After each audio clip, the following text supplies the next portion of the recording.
Two.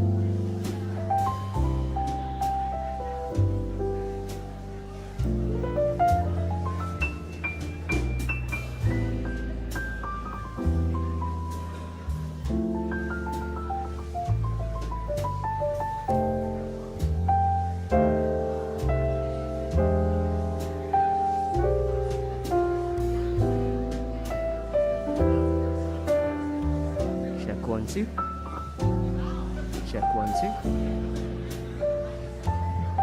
Check 1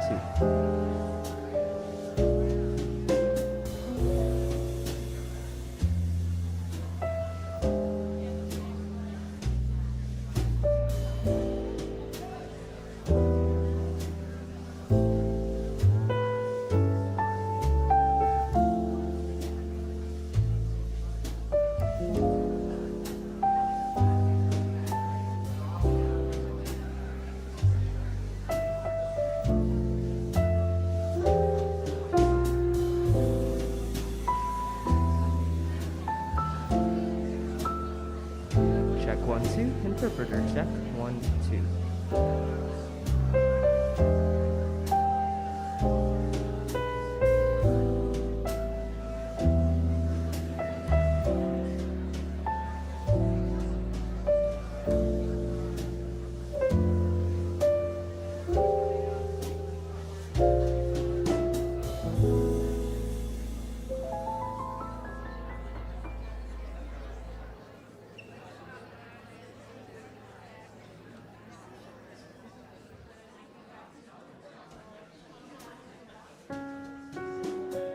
Check 1 2. Check 1 2. Check 1 2.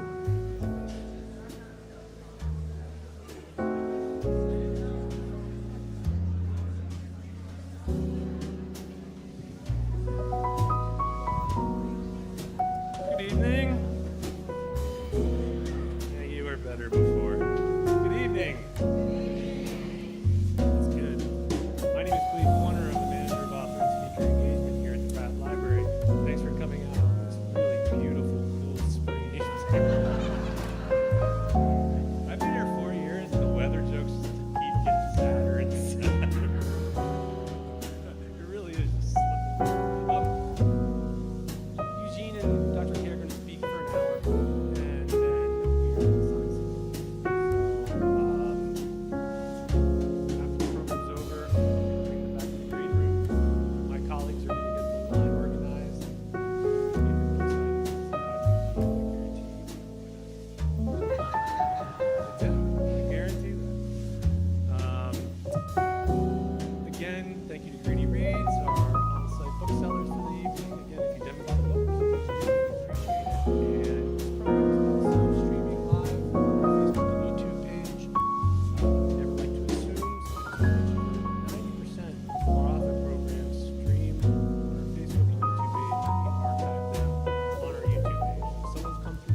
Welcome to the Enoch Pratt Free Library.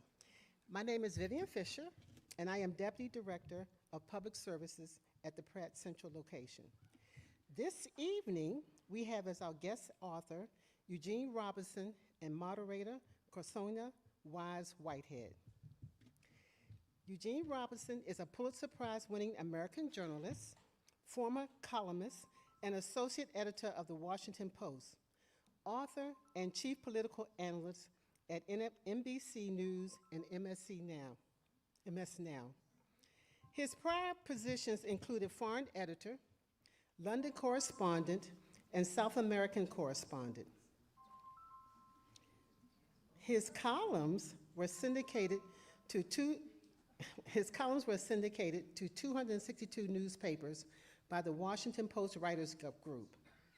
In 2009, he won a Pulitzer Prize, and he was elected to the Pulitzer Prize board in 2011 and served as its chair from 2017 to 2018. This evening's moderator is Corsonia Wise Whitehead, better known as Dr. K, and the host of Today with Dr. K on WEAA 88.9 FM. She is the founding director of the Carson Institute for Race, Peace, and Social Justice, as well as a communication and African American Studies professor at Loyola University. Please join me in welcoming back to Pratt Eugene Robinson, who will discuss his latest book, Freedom Lost, Freedom Won, A Personal History of America, in conversation with Dr. K.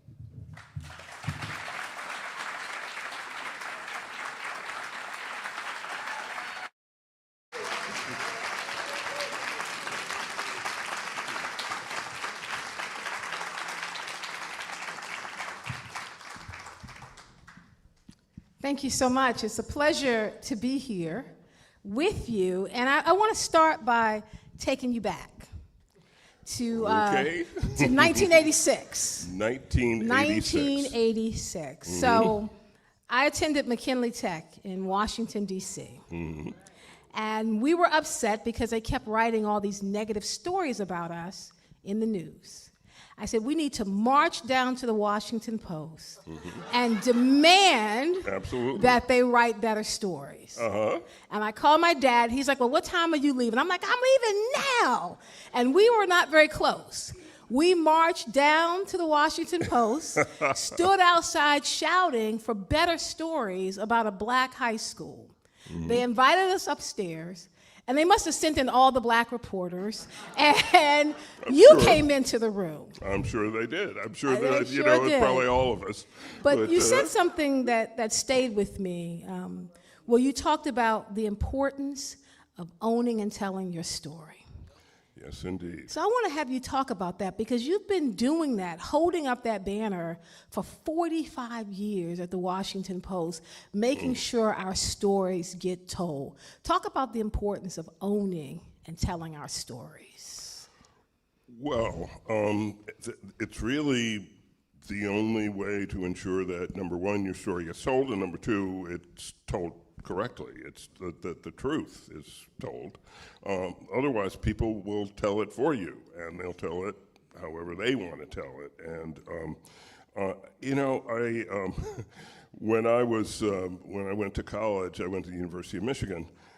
You know, I thought I wanted to become an architect, and so I quickly learned that I was not going to be an architect. I was the worst student in Architecture 101 of my class. But two things happened. One, for some reason, and I still don't know why, I sort of wandered into the student newspaper, the Michigan Daily. And there was something about it. I didn't know what at the time. So I kept coming back and hanging around there. If you hang around there long enough, you're a Michigan Daily staff writer. So all of a sudden, so one time they said, well, go do this story. So, you know, how do I do that? You know, figure it out. So I figured it out and did a story, and I kept coming back, and so that happened. And then the other thing that happened was I had to take freshman English, and we had to write like a 3,000-word essay. And I'd never written a 3,000-word anything in my, in my life, in my high school in Orangeburg, South Carolina. And so I didn't know what to write about. So I wrote my story. I wrote about something I knew personally, which was the Orangeburg Massacre, which had happened 2 years earlier in a demonstration over a segregated bowling alley in my hometown. 1968, the one bowling alley in town was still segregated. And students from South Carolina State University and Claflin University, 2 HBCUs in Orangeburg, had this protest, and it went on for actually three days. But anyhow, they were fired on by state troopers. The students were unarmed. The troopers claimed to have been fired from the campus, but there weren't any guns on the campus. 3 students were killed, and 30 others were wounded, some seriously. And so I wrote an essay. That was what I wrote about for my English class, and the instructor in my section of this big class, English 101, he gave me an A+, and he held me after class and said, "We have this writing award at Michigan. It's called the Hopwood Awards. Arthur Miller won a Hopwood, and so-and-so won a Hopwood. And this is really good, and I think you need to enter this in the Hopwoods. You need to revise it a little bit. This part is a little too long, and I want to hear more, about that other part." And so, I went away, and I didn't do it because I already had an A+ on the paper, right? And I'm a freshman at the University of Michigan, away from home for the first time. It's 1970. Everything is going on. I do not have time to work on a paper that I already have an A+ from.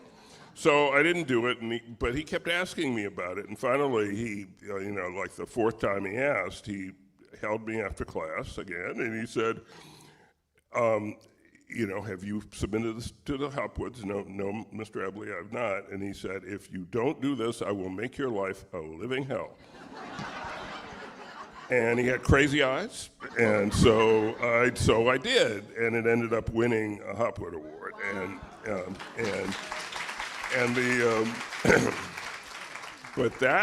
But the more salient thing was it had a prize, and the prize was $100. Okay, $100 was a semester's worth of spending money. It was incredible.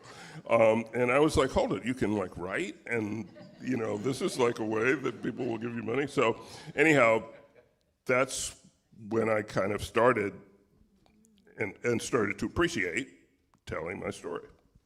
And so I want to delve into your book here, Freedom Lost, Freedom Won, A Personal History of America. And then I want to spend some time on the back end, just really talking about the way you have had a front row to history to help us to frame this moment. So we'll go back to come forward. Because in this book, you talk about your great-great-grandfather, Henry Fordham, Harry, and how he bought his own freedom in 1851. Yeah. So can you talk a little bit about how his status as a free man of color, a free person of color, prior to emancipation? Yeah. Talk about how that actually complicated what we call the traditional binary historical narratives of the South, because here's a different story of someone buying their freedom and then having a different perspective on what was happening. Right. So my great-great-grandfather, Henry Fordham, was, as a boy, in 1829, was sold to a Charleston, South Carolina plantation owner named Richard Fordham. Now, at the time, he was just a boy named Harry, a boy called Harry. That's all on the document, which I was able to find, recording the sale. It's a boy named Harry.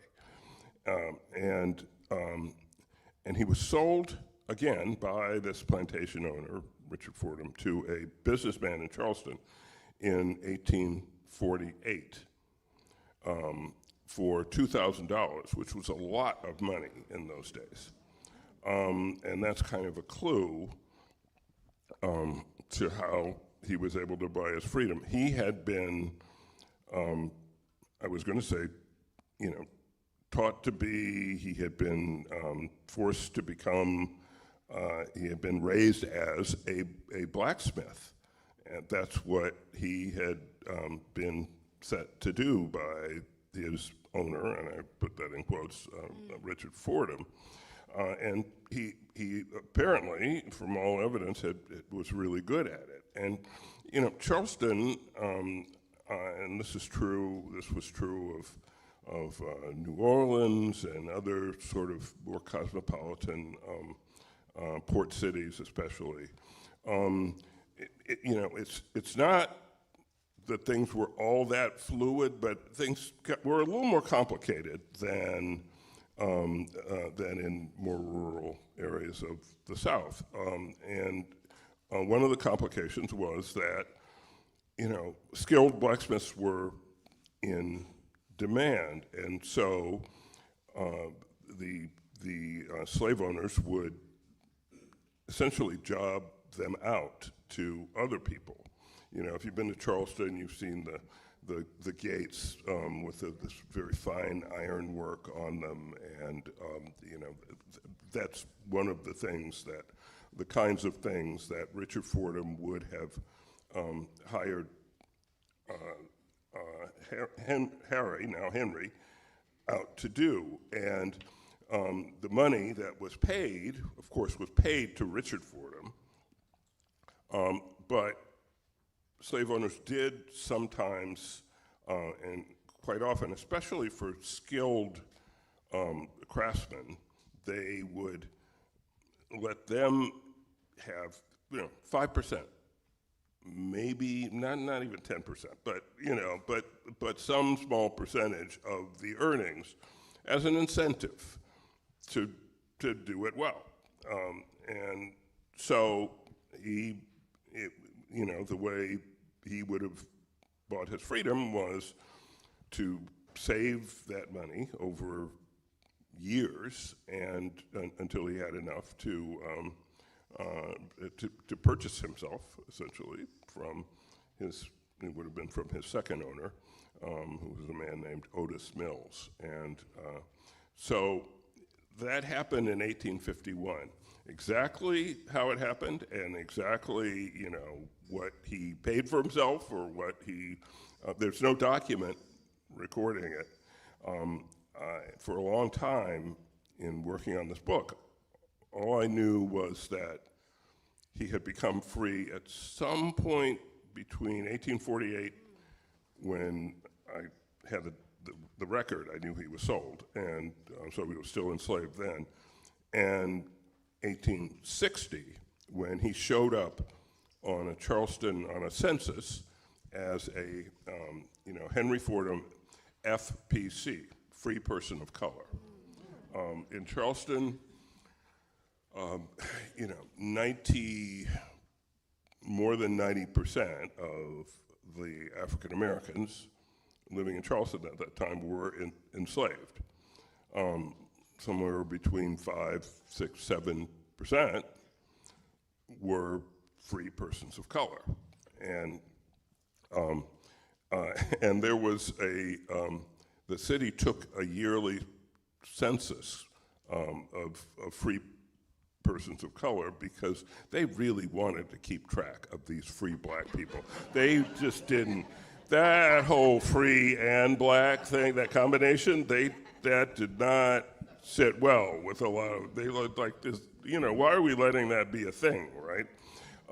And so they had to pay $2.75 a year is what it costs you to be a free black person in Charleston, and that the list of those who paid that tax was compiled in something that literally was called the Free Negro Book.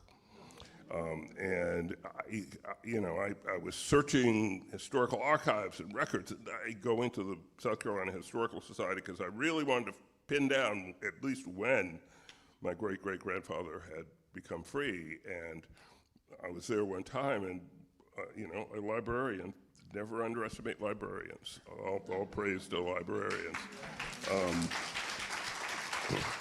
My mom was a librarian, so, said, well, I think I know what you're looking for. I think you need to check out the free Negro book. We have it on microfilm now. So she started bringing out, these rolls of microfilm, and I sat at a reader, and I was able to go through, and I started in 1848 and went forward, and finally 1851, boom. There was Henry Fordham's name for the first time. And then every subsequent year, his name was there. So I knew when he had become free. And I also learned through my research that, 1851, when he became free, his freedom, he didn't have the status of like a white person by any means, but he could buy property. He could he had a certain status in Charleston that was steadily constricted and diminished over the next 10 years before the Civil War. It's like the first time he had grabbed for and achieved more freedom, and then it was restricted. Then it was black people to be a free black person at some point in that interval. There was a law that you had to have a white sponsor who would attest to your fealty to the South, and you had to. You could not be a subscriber to abolitionist publications or anything like that. And as things really got crazy in 1858, 1859, 1860, there was legislation introduced in the state legislature. It never passed, fortunately, but it was like, no more black and free. They're all, just take all these people, these black people who say they're free, and they are they are enslaved once more. So it was a very difficult period that he had to survive, both the run-up to the war and the war years themselves.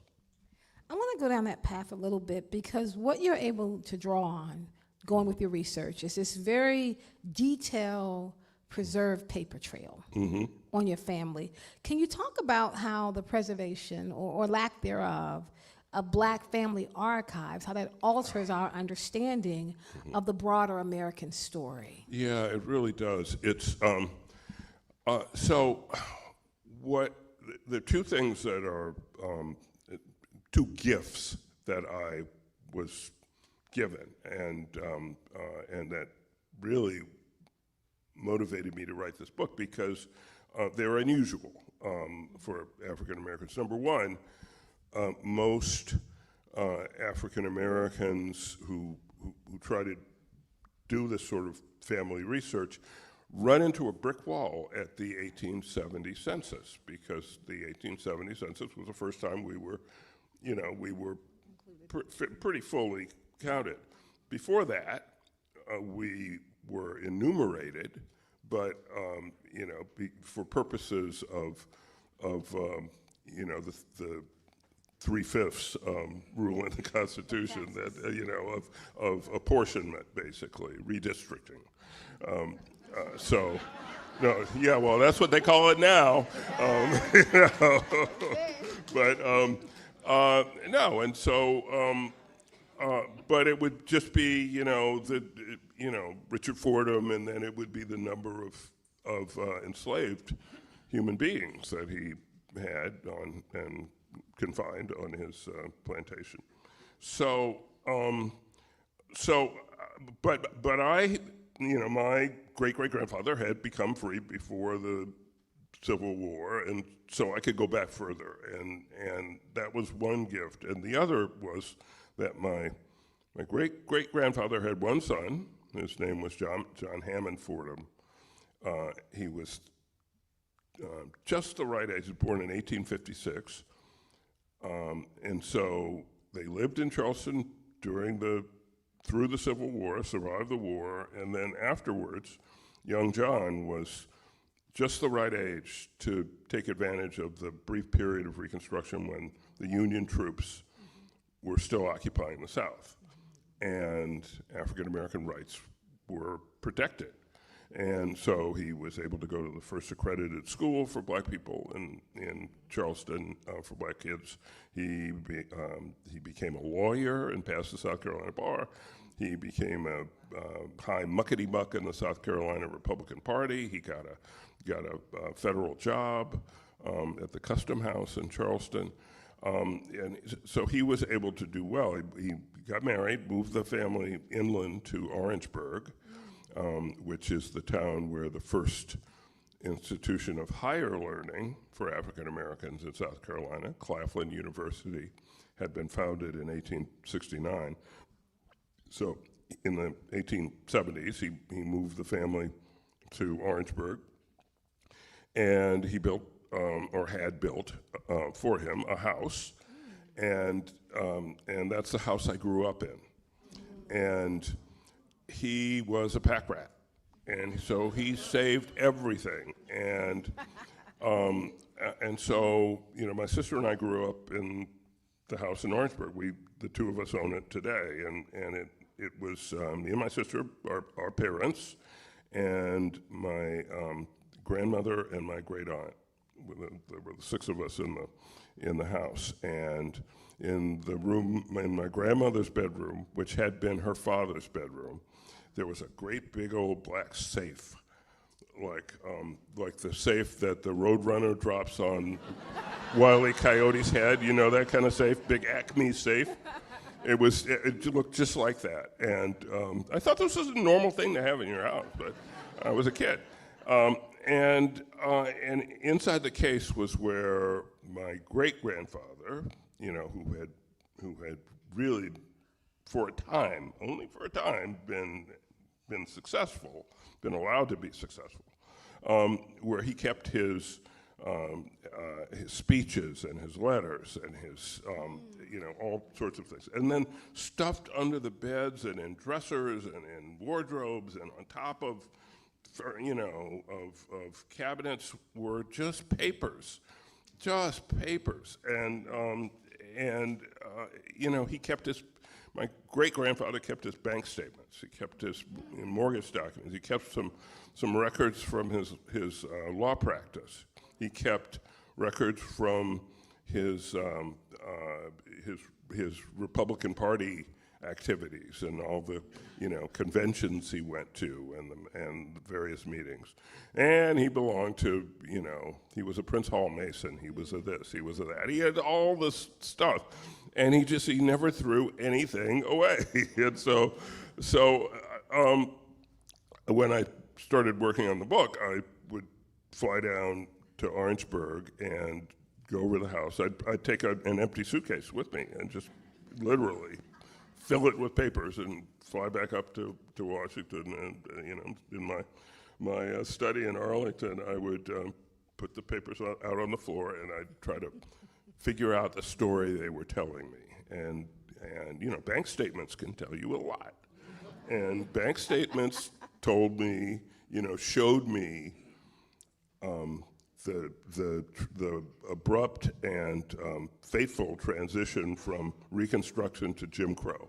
You could see the period when my great-grandfather and great-grandmother were buying property, and they were buyers and lenders, right? They were doing better and doing better, and then you could see it level off, and then you could see them become borrowers and sellers, and you know, and to, you know, they had purchased some land, and then you could see him just selling it off sort of lot by lot, and from what you could look at the bank statements and see that no, this was his income had gone down, and because his law practice had been constricted, and he didn't have the range of clients that he would have had before, and the clients he did have, who were African American, were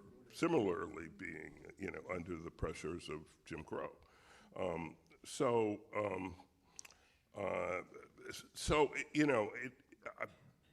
In a sense, I felt that these gifts of having this documentation and the fact that it went back as far as it did, it was kind of an obligation. I just felt like I had to write this book, and I wish I had done it sooner. I wish I had done it when my grandmother was still alive, because she was, Miss Sadie would tell some great stories, and I would have interviewed her, for hours and hours and hours. But what I did get from her was quite enough, to get me started at least. And my sister, who's the only one left who really who is an informed critic, liked the book. So that was before I sent it to my editor, I sent it to my sister, because if Ellen didn't like it, then there's something wrong. So I want to ask you, because you mentioned early in your story about how so many black people hit that brick wall when you can't get beyond it because they don't have the amazing gifts that your grandfather left in terms of being a pack rat. Can you talk, even with the brick wall, about the importance of why you have to go back and tell that story for the generations coming after you? Well, exactly, because it's as if there had been a deliberate attempt at erasure, and I don't like being erased, and but our history was erased, and I just think it's important to try to recapture as much of it as we can. It's your history is you are the sum of your history, basically, and knowing as much as you can about where you came from is really, I think it's just important. It fortifies you, and having that deliberately sort of taken away, I don't know, it makes me mad. It makes me want to, want to say, no, you can't take away my history. I'm gonna reclaim as much of it as I can. And I know it is difficult. There are some tools out there now that didn't exist certainly 20 years ago or 30 years ago. There's DNA searching, and there's that. There's a lot of archives are online now that were not. So I was able to find, for example, the two documents recording the instances on which my great-great-grandfather was sold. And I knew basically when that had happened, but it was just only a few years ago when I found the South Carolina database that had all those things in it. And so there's sort of more and more of that available. Now still, I did run into a brick wall. It was just an earlier brick wall. I don't know anything about Henry Fordham's past before 1829. There was oral history in the family that maybe there was some connection with Barbados. That maybe that was where his mother was from. Maybe nobody knew. So my wife and I were down in Barbados on vacation once, and we went to the National Archives and looked and looked and looked to see if we could find any trace or any hint, but we didn't find it. So that's where my brick wall is. But you know, keep trying to push it back. Now, you mentioned that you are the sum total of your history, because I think that's an important piece. And I remember that I heard Nicole Hannah-Jones says history is memory. You're going after history, you're going after our memory. Well, we're at a moment now. Aren't we? When our history is being attacked at this moment. Please. But can you talk a bit about why people need to, I guess, double down even harder on learning and teaching the history, because it is under-attack? Learning it and protecting it. I mean, it was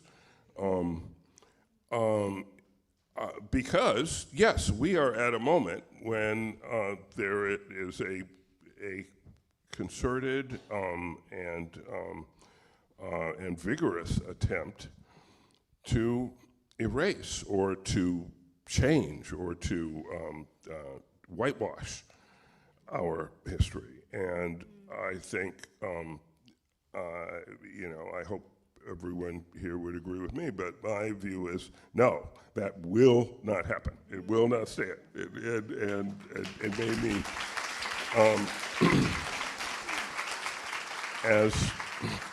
as this has been going on, it certainly made me more determined to finish this book. And I mean, I just you know, speak about the moment. You know, I left the Washington Post after 45 years, and was you know, I left when the opinion side was told that we were henceforth to focus on free markets and personal liberties. Well, those are both fine, you know. I like free markets and I like personal liberties, but I also like, you know, social justice, human rights. So, you know, I like a lot of other things that that apparently were no longer our concern. So I left, and as a matter of fact, after that came down from Jeff Bezos, I didn't, for like a couple of weeks, I just didn't write. Because what am I going to say in the paper?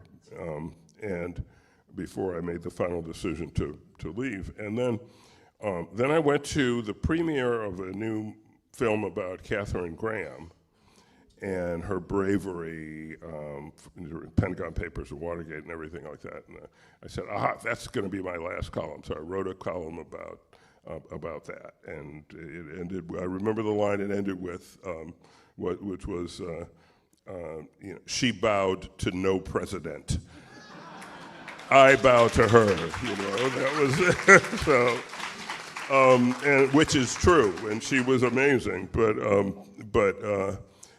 So I was like happy. I said, oh great, you know, I did the column for exactly 20 years, and I did, you know, and that was a great column to go out on. And then, like the next, you know, 2 days later came the attack on the Smithsonian and on the African American Museum and on all, you know, any historical displays that make you uncomfortable.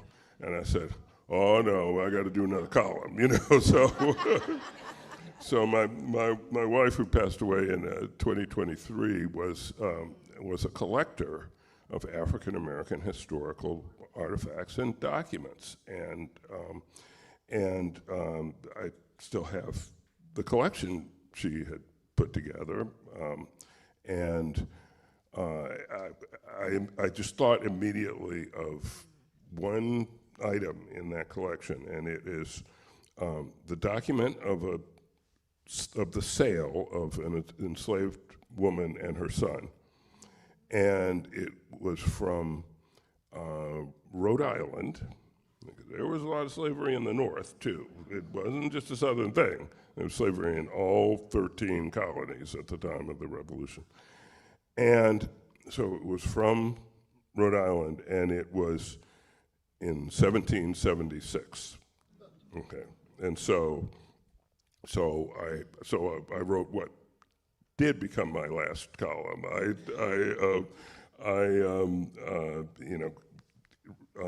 took a good photograph of that that document, so it could be published in the paper along with the column that talked about it and said that no, this will not be erased, and you know, as we prepare to celebrate the 250th anniversary of the founding of this country, here's another thing that was happening in 1776, along with the Declaration of Independence.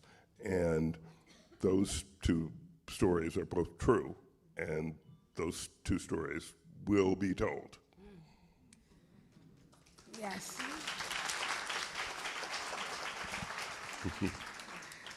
Which leads me to think about something that the way you describe Black people, African Americans, as the true American optimists. Yes. With this Yes. idea of, even with the narratives around victimization, from Jim Crow to slavery to lynching, I mean, there's just such a long arm of the brutality of what it means to live and breathe as a Black person in this very, you know, racist, white supremacist country. But can you talk about what you mean about the fact that Black folks are optimists? No, I mean what Maya Angelou meant, and still I rise, you know? I mean, I mean that every time that, right before the Civil War, Henry Fordham's freedom was largely taken away, but he didn't give up, you know, he persevered, and he, you know, to take that next leap forward. And then, you know, my great-grandfather, you know, had, they took away his ability to rise as far as he certainly would have if he had been allowed to, and they constricted him to a Negroes-only world that was made to be subservient to the white world, but he never gave up, and he gave a speech in 1908 at the Opera House in Columbia, it's kind of poignant because he lists how far Black people had come since the end of the Civil War. And remember, he's been alive this entire period. And so he said, we started with nothing, and we have, you know, this many farms and this many teachers, this many doctors, this many lawyers, this many, businesses, insurance companies, this and that, and he adds it up and he says, you know, this is an economy of $1 billion, and it would be a whole lot more if you would just let us. So just leave us alone. That's the whole speech. He said, if you would just leave us alone, could you do that? Because Jim Crow, I mean, the hammer of Jim Crow had fallen by then, really. There had, in 1906, there had been in Atlanta a huge race riot. Race riot used to mean, you know, white on black, and black businesses had been burned down, and African Americans killed in Atlanta. You know, really largely because they were competing with white businesses, and so they all got pushed over to the black side of town, and that the lynching was rampant throughout the South, and so Jim Crow was in full flower, wasn't much of a flower, but so he had to know that, you know, that what he was saying was kind of in vain, but he said it anyway.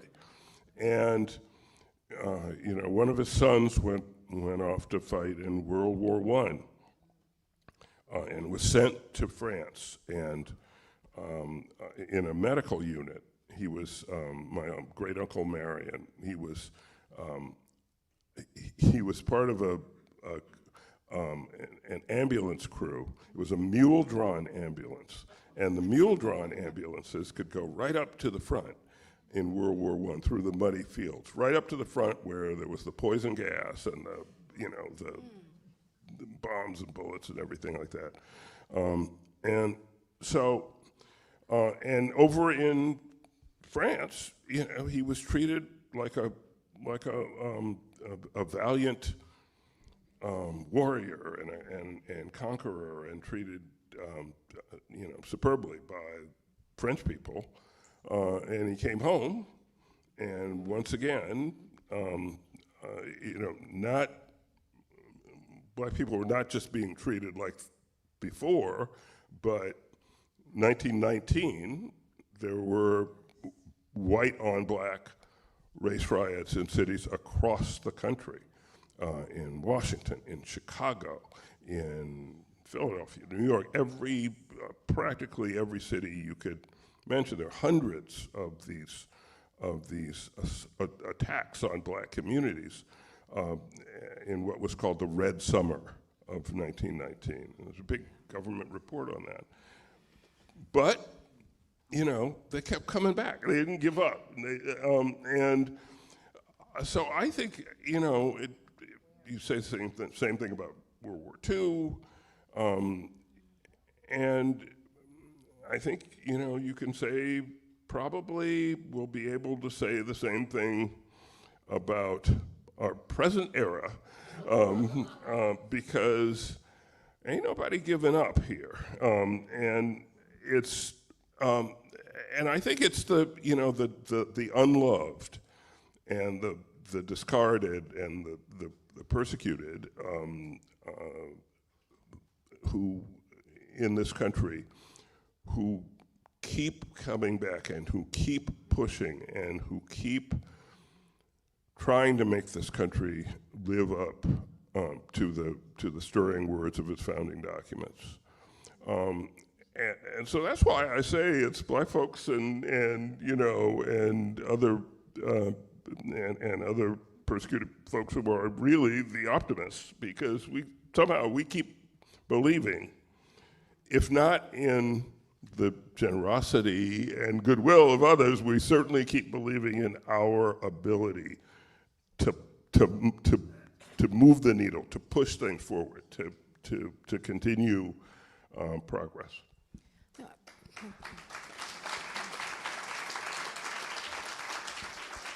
So I'm just thinking for a second, coming out of the book, to what you said about your wife's collection. Thinking about that document from 1776. Mm-hmm.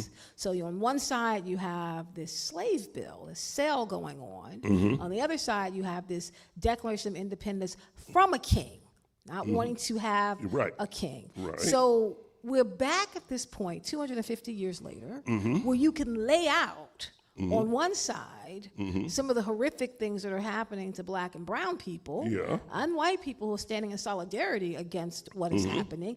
And then you lay that out against this birthday celebration that's happening. So I'm just trying to figure out, with your long eye of history, because you've been able to cover these stories on the front line, from your perspective, what does it take to imagine a future where these recurring historical patterns are actually broken and not put back together, reimagined, and relived generation after generation? Well,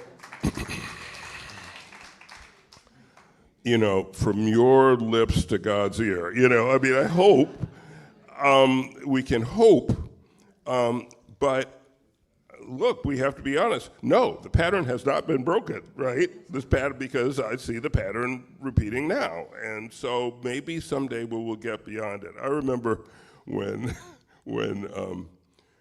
Barack Obama was elected president, and I never thought I would live to see the election of a black president in the United States, and I was very excited about that.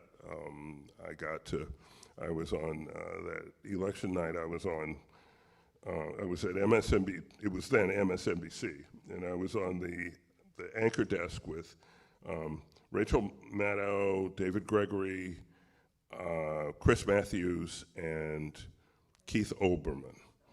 And so when they told us that they were going to, in 15 minutes they were going to call the election. We heard through our earpieces for Obama.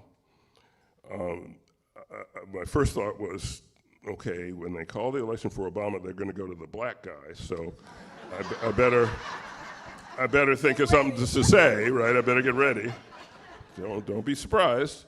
And then I said, and then I thought, well, I hope we have a break before then, and we did. And I had my phone, and so I called my mom and dad. My mom was 87, my dad was 92, and in his last year of life. And I told them that they got to live to see the election of the first black president before they heard it in the street.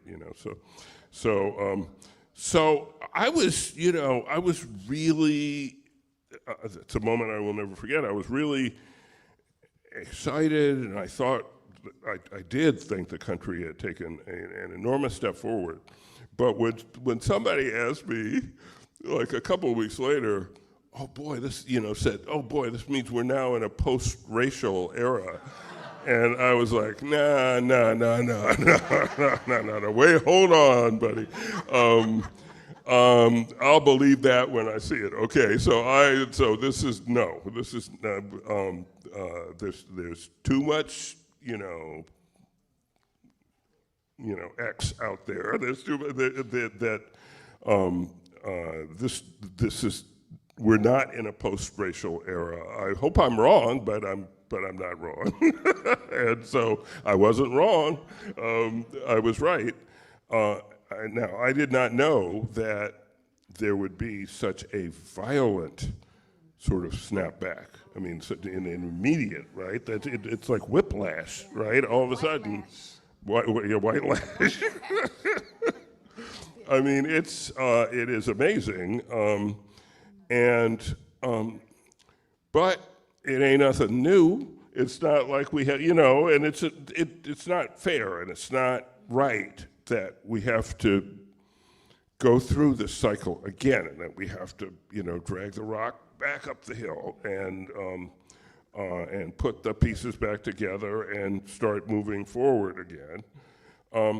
But that's what history calls on us to do now, and so I don't think we have a choice. We have to fight, and we have to win, and we have to move forward.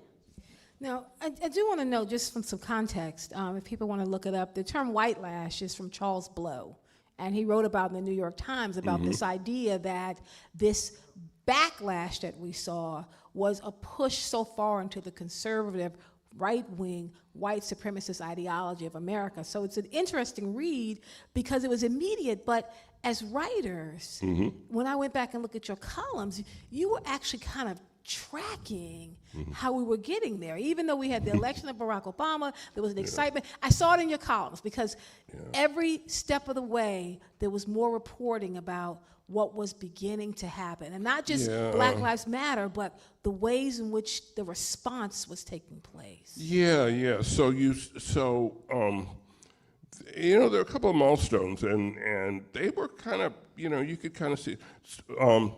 Remember when Henry Louis Gates, Skip Gates, from Harvard. Remember when the beer summit. Yes. Arrested and taken to jail on his own front porch in Cambridge, Massachusetts, because two black males were seen trying to go into a house. A police officer, and so President Obama said that the police officer had behaved stupidly. It's huge. And the reaction was massive. I mean, he lost, and he has said this publicly, he lost more white support in that moment than in any other moment of his political career, much less his presidency. Boom, down like that. And and at first, right, when it first happened, I didn't get it. I didn't get, like, really? Just because he said something obvious that it's stupid to arrest this, famous professor, well known on television, on his own front porch, and obviously was arrested because he was, talking back to the police officer and giving him lip. Well, if it's illegal for a Harvard professor to be somewhat arrogant, then they don't have a big enough jail in Cambridge. So come on, people.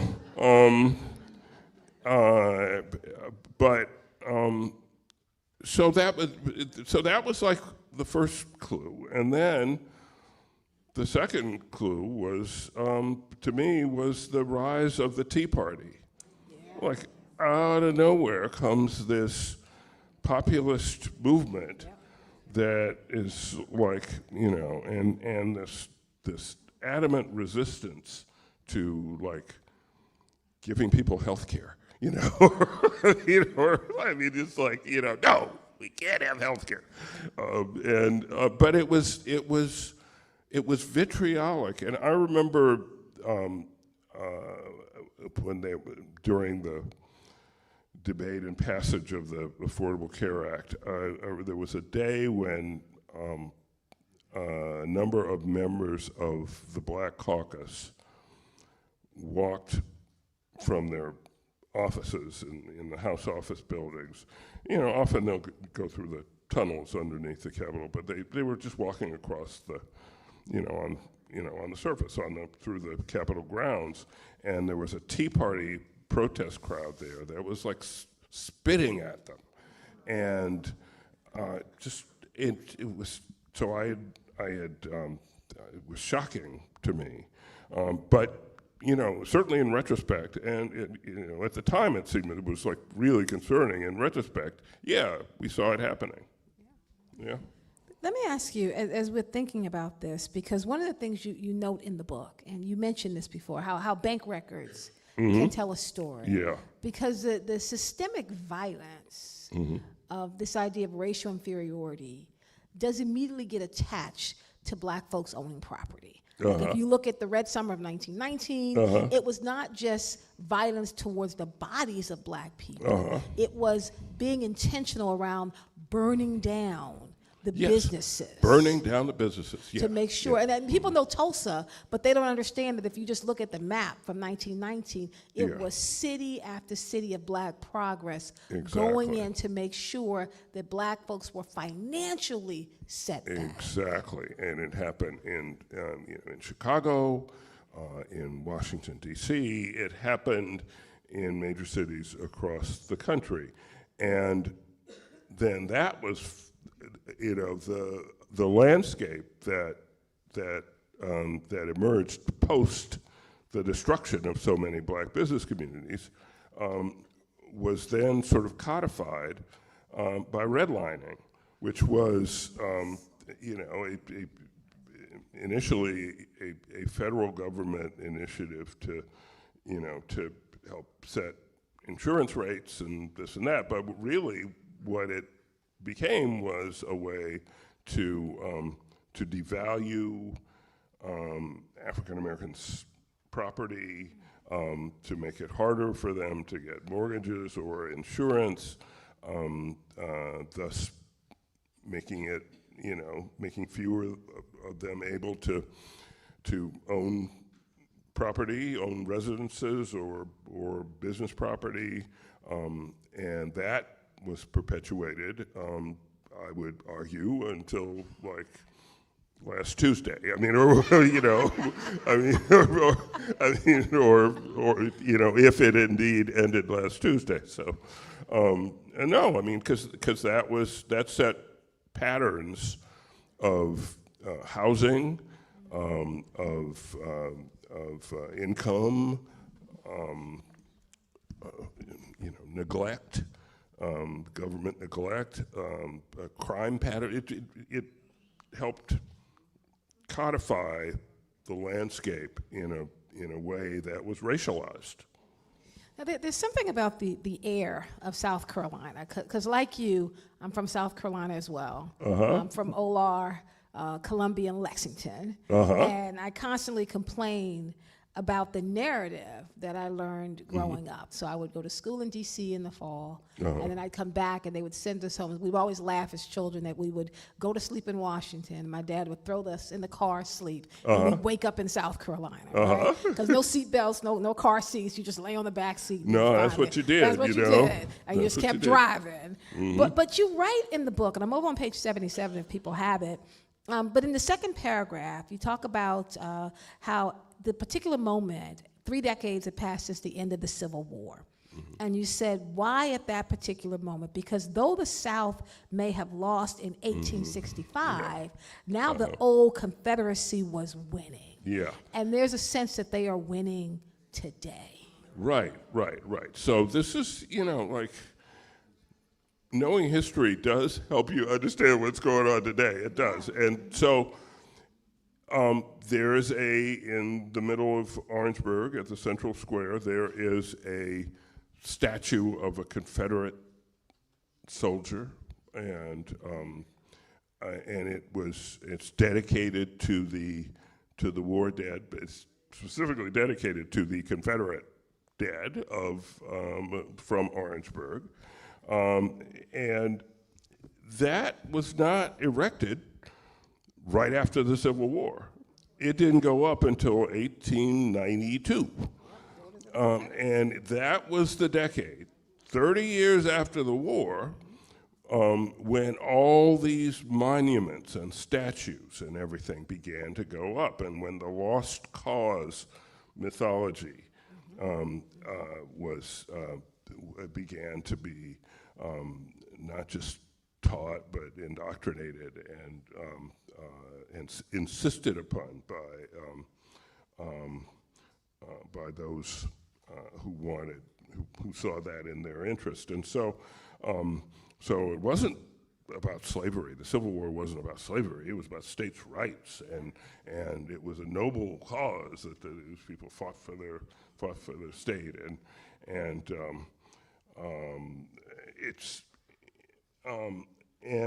so it's very important who gets to write history.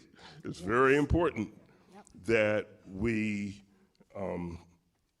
interrogate that written history, and that we keep it honest, and that we make sure that it is that we are not being lied to about our past, and that is why I think, and I got to say, I mean, it's obvious that this administration would love to rewrite our history, and is trying. They're taking down signs. They're doing this. They're doing that.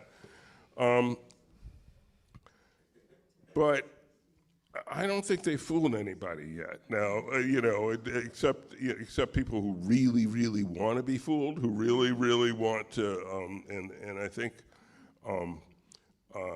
they've. I certainly hope, but I sincerely think they've bitten off more than they can chew in terms of trying to repeat the lost cause thing and start. I mean, they are trying to put the statues back up, but only the marginal ones. They're not trying to. They're not doing Stonewall Jackson. They're not doing Nathan Bedford Forrest, and so the worst of the worst. It's interesting that you said noble cause, because if listening to the speeches even today around this $1.8 billion slush fund for the J6ers, I mean, if you look at the language, language almost mirrored this idea of the noble cause. Yes, they were working for something bigger. Exactly. I mean, they're going back, they're taking the words of history and they're just applying them. They're just applying them because they're not very original. They're not original they're at all. not very it's original. This exact but think same about language. this now.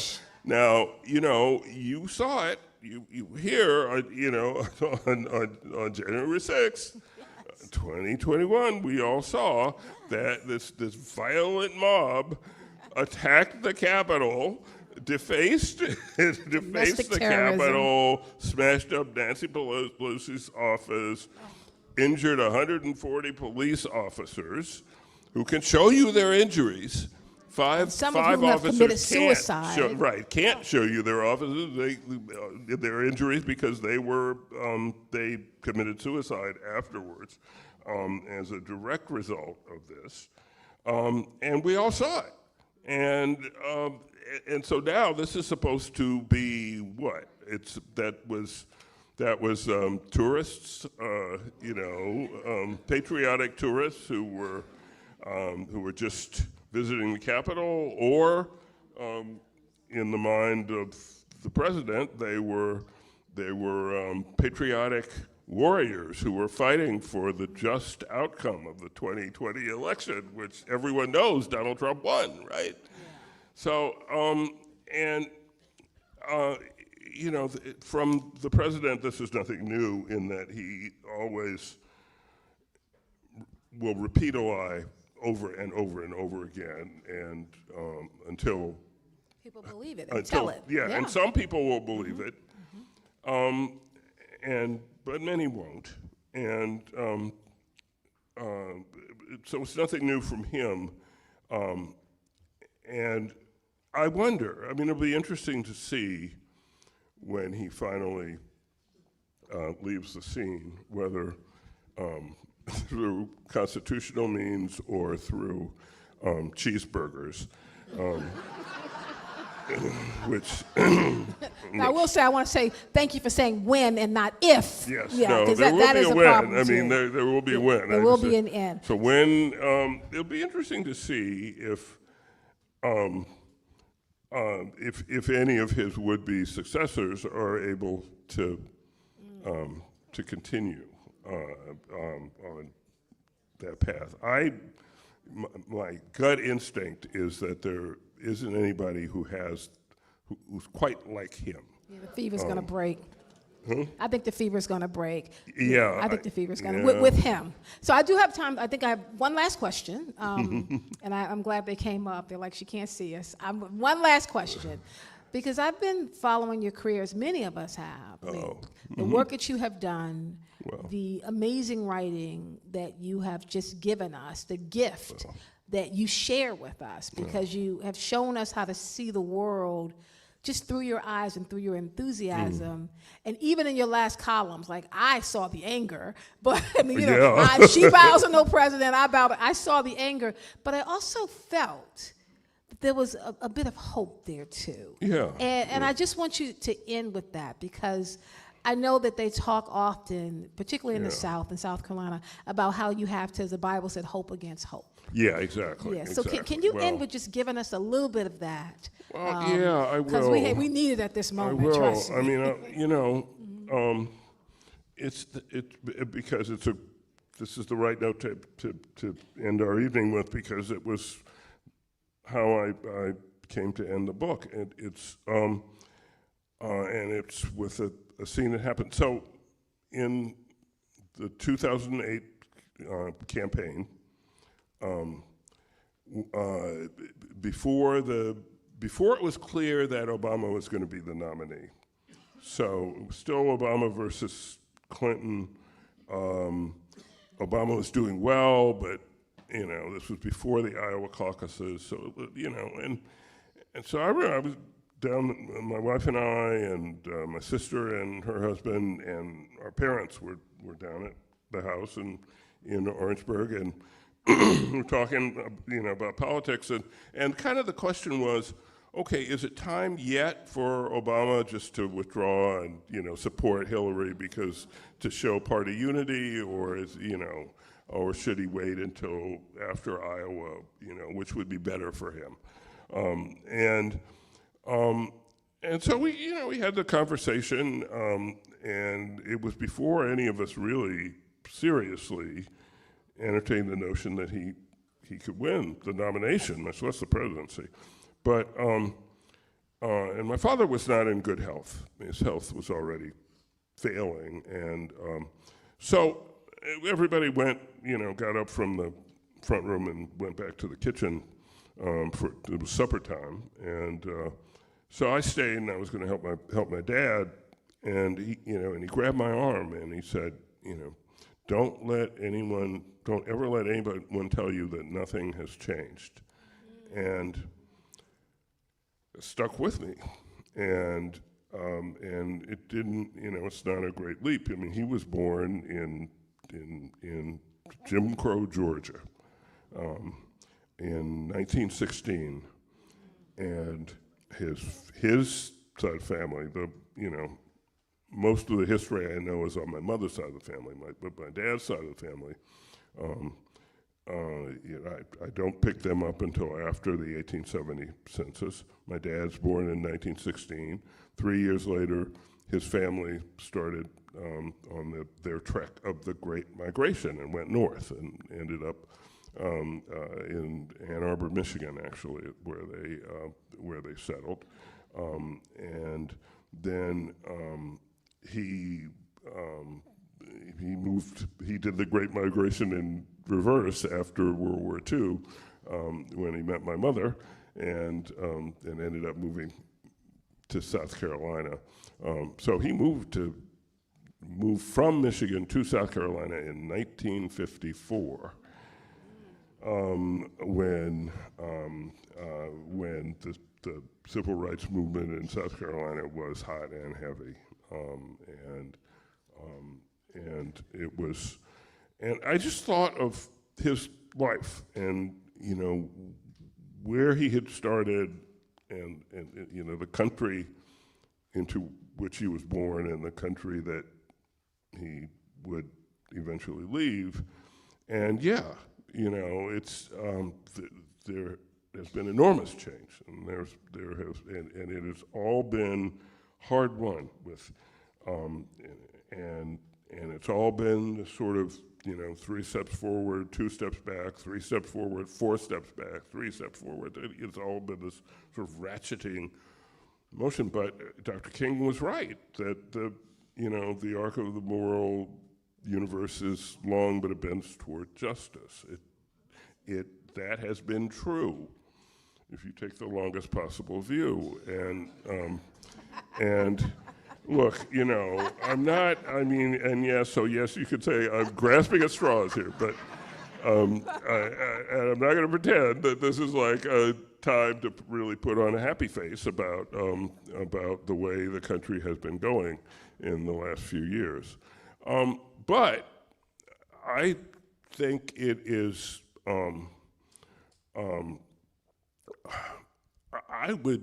I think it's wrong to fail to recognize the triumph that our ancestors have the triumphs they have made, the great progress they made at great risk, and through great suffering on their own part, and the marches, the boycotts, the beatings, the redlining, and everything they went through, all those sacrifices, and they kept pushing, and indeed, they moved the mountain. They moved it, and they haven't moved it.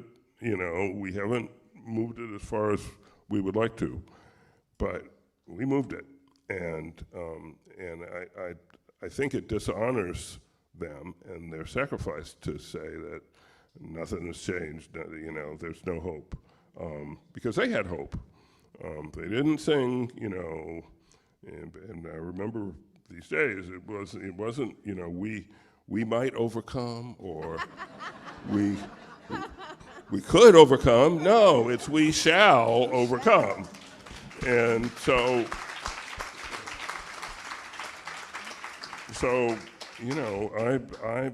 my story is we shall overcome this too, and that's my story. I'm sticking to it. Eugene Robinson, folks.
you.